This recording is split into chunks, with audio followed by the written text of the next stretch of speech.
Hello दोस्तों, आज हम बात करने वाले हैं एक ऐसी महिला के बारे में जिसके पति की लाश अंदर कमरे में पड़ी है और वह बाहर आंगन में कुर्सी डालकर अपनी नौकरानी से कहती है कि आज रोटी और चावल थोड़े ज्यादा बनाना क्योंकि आपके मालिक साहब को आज कुछ ज्यादा ही भूख लगी। जी हाँ, हम बात करने वाले हैं अपने ही आगरा जिले में घटित होने वाली एक घटना जिसमें सचिन उपाध्याय को मौत के घाट उतार दिया। और सचिन उपाध्याय को मौत के घाट उतारने वाला कोई और नहीं, उसी की पत्नी प्रियंका उपाध्याय थी।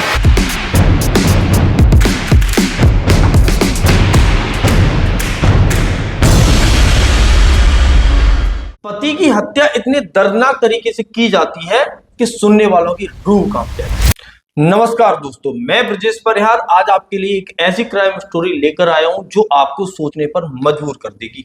जिस तरह एक पॉजिटिव वे में कहा जाता है कि आज के दुनिया में लड़कियां लड़कों से कम नहीं है, ठीक उसी प्रकार अपराध में भी लड़कियां लड़कों से कम नहीं है। आगरा जिले में एक तहसील है बाह और बाह में एक ब्लॉक है पिन्हाट और पिन्हाट ब्लॉक के गांव मेदीपुरा में सचिन उपाध्याय नाम का एक लड़का रहता था जो पढ़ाई में काफी तेज और तर्रार था।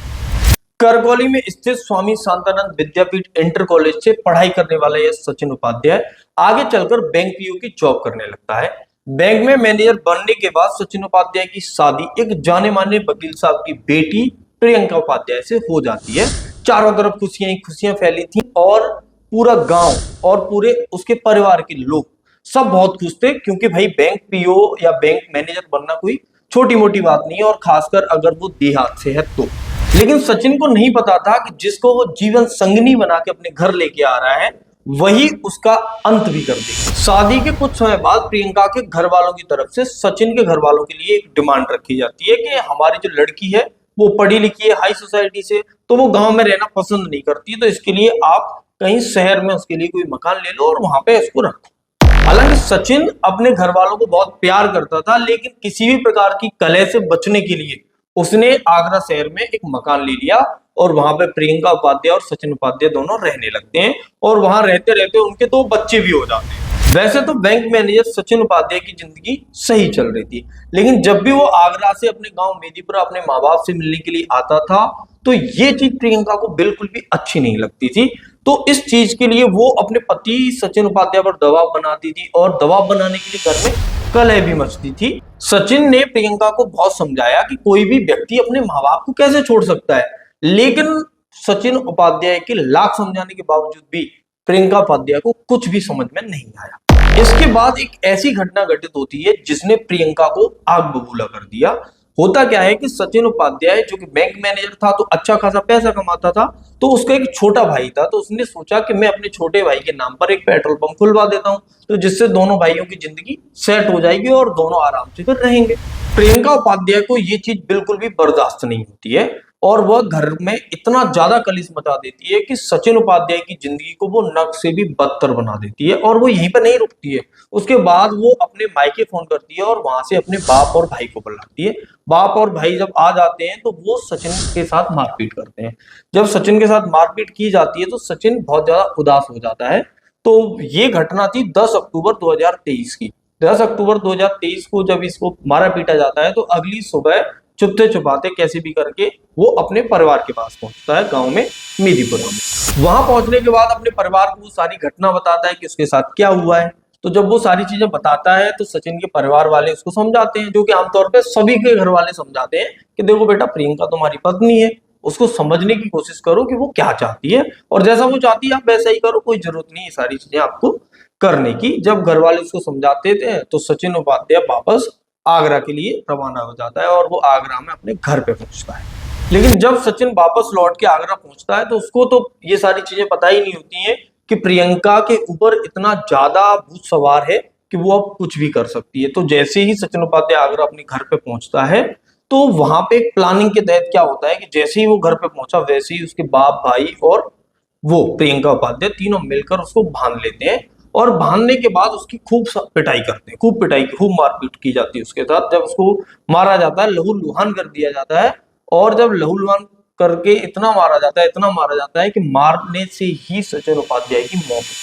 जब सचिन उपाध्याय की 11 अक्टूबर के दिन मौत हो जाती है उसके बाद क्या करते हैं ये लोग, इसको आत्महत्या साबित करने के लिए साजिश चलाते हैं कि कैसे भी करके ये जो हुआ है उसको आत्महत्या साबित कर दिया जाए। जो भी कपड़े उसने पहने होते हैं उन कपड़ों को वो बदल देते हैं, जो भी कहीं पे खून वगैरह था उसको साफ कर देते हैं, मतलब पूरा घर पूरी तरह से क्लीन कर दिया जाता है। फिर उसके बाद शाम होती है, नौकरानी आती है, तो नौकरानी जब घर पे खाना बनाने आती है तो उससे यही कहा जाता है कि आज तुम्हारे साहब को ज्यादा भूख लगी है तो थोड़ा सा ज्यादा खाना बनाना। अब नौकरानी को भी नहीं पता था कि जिस मालिक के लिए खाना बनवा रही है वो मालिक मर चुके हैं, वो अब इस दुनिया में बचे ही नहीं। फिर प्रियंका और उसका भाई मिलकर सचिन उपाध्याय को फांसी पर लटका देते हैं। उसके बाद प्रियंका खुद अपने रिश्तेदारों को और सचिन उपाध्याय के घर पे हर जगह फोन करना स्टार्ट कर देती है कि ऐसा है, सचिन उपाध्याय ने फांसी लगा ली है, वो डिप्रेशन में रहता था, वो काफी परेशान रहता था, जिंदगी से खुश नहीं था और उसके चलते उसने फांसी लगा ली और खुद के जीवन का अंत कर दिया। जब ये बात सचिन उपाध्याय के घर वालों को पता चलती है तो उसके घर वाले वहां पहुंचते हैं। जब वो वहां पहुंचते हैं तो वो सारी चीजें देखते हैं तो उनको कहीं ना कहीं एक साजिश के तहत हुआ लगता है, तो वो पुलिस को इन्फॉर्म कर देते हैं कि ऐसे ऐसे यहाँ पे एक घटना हुई है। तो जब पुलिस को इन्फॉर्म किया जाता है, पुलिस वहां पहुंचती है तो पुलिस सबको लेके पोस्टमार्टम के लिए भेज देती है। जब पुलिस पोस्टमार्टम के लिए सबको भेज देती है, इधर प्रियंका उपाध्याय और उसका जो भाई है वो फरार हो जाता है। जब पोस्टमार्टम की रिपोर्ट आती है तो उस रिपोर्ट से साफ हो जाता है, डॉक्टर पुलिस को बताते हैं कि सचिन उपाध्याय की जो मौत हुई है वो सिर्फ फांसी की वजह से नहीं हुई, उसका गला घोटा गया है, लेकिन उससे पहले उसे बहुत मारा पीटा गया है। कई जगहों पर उसके जलने के भी निशान मिले उसकी बॉडी पर, यानी कि उसको जलाया गया था। जलाने के लिए उन्होंने या तो कोई सरिया या प्रेस या जो तुम्हारा हेयर स्ट्रेटनर आता है, हेयर स्ट्रेटनर, उसका भी यूज हो सकता है। तो ये सारी चीजें वहां पे पता चल जाती है। उसके प्राइवेट पार्ट्स पर भी डंडों से, लाठी से प्रहार किया गया था। तो कुल मिला के उसको बहुत दर्दनाक तरीके से उसकी मौत। इस घटना के बाद जब पुलिस को ये पता चल जाता है कि ये एक सुसाइड नहीं है, ये एक मर्डर है, तो पुलिस अपनी छानबीन करना स्टार्ट करती है। जब पुलिस छानबीन करती है तो उन्हें पता चलता है कि प्रियंका और उसके भाई हैं वो फरार चल रहे हैं, तो सीधा शक जो था वो प्रियंका के ऊपर चला जाता है कि ये कहीं ना कहीं प्रियंका ने किया। फिर आसपास के सीसीटीवी कैमरे चेक किए जाते हैं, तो जब सीसीटीवी कैमरे चेक किए जाते हैं तो उसमें पता चलता है कि प्रियंका उपाध्याय कई बार अपने पड़ोसी के पास में गई थी और उस पड़ोसी के पास जाने के बाद वो क्या करती है, पड़ोसी के मोबाइल से अपने पिताजी से कॉल पे बात कर रही होती है। उसने अपने फोन का यूज नहीं किया, उसे लगा कि अगर मैं अपने फोन का यूज करूँ तो फंस जाऊं। तो इस तरह से जब पुलिस पूरी छानबीन कर लेती है तो पुलिस को ये पता चलता है कि इस घटना की जो साजिश करता है वो कहीं ना कहीं वो वकील साहब थे जो प्रियंका के पिता थे। तो वकील को हिरासत में लिया जाता है और जब छानबीन होती है, पता चलता है, तो प्रियंका और उसके भाई को भी गिरफ्तार कर लिया जाता है। अब तीनों के तीनों ही जेल में हैं। इस हत्याकांड में पहले कृष्णा जो मुख्य आरोपी था वो उसको जेल ऑलरेडी भेजा जा चुका था और तक की पत्नी और उसके ससुर ये दोनों लगातार फरार चल रहे थे। पुलिस के द्वारा दिए जा रहे नोटिसों का कोई जवाब नहीं दे रहे थे। जो सर्कमस्टेंशियल एविडेंस है उनके आधार पर इन दोनों को गिरफ्तार करके इसकी पत्नी को 302 और इसके ससुर यानी ब्रजेश रावत को 201, 120 बी का आरोपी मानते हुए माननीय न्यायालय के समक्ष प्रस्तुत किया जा रहा है। इनकी रिमांड लेकर इनको जिला कारागार भेजा जाएगा। हाईकोर्ट तक ने उनकी जमानत को निरस्त कर दिया है कि आपकी जमानत नहीं होगी। तो इस तरह से जो प्रियंका उपाध्याय थी उसका जो काला सच है वो लोगों के सामने आ जाता है कि कितने दर्दनाक तरह से उन्होंने सचिन उपाध्याय को मौत के घाट उतार दिया।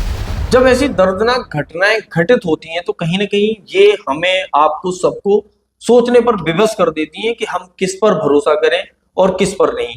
हाल ही में एक घटना घटित हुई थी पिनहाट में, जिस पर मैंने आपको वीडियो भी बना के दिया था। अगर आपने वो वीडियो अभी तक नहीं देखा है तो उसको जरूर देख लें। उसमें कितने दर्दनाक तरीके से अपने खुद के ही बच्चे को एक माँ ने मौत के घाट उतार दिया। तो ऐसी ऐसी चीजें अब समाज में हो रही है जिनको होता देख किसी भी व्यक्ति पर, किसी भी इंसान पर, इतना कि अपने करीबी लोगों पर भी विश्वास कर पाना बड़ा मुश्किल सा है।